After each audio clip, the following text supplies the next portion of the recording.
Hoy nos trajeron para reparar una Van Gogh B240 XHU.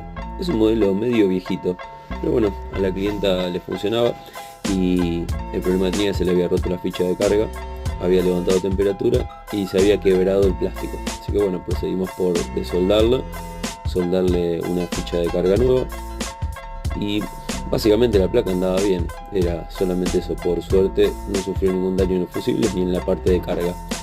Así que empezamos a armar, terminamos de armarla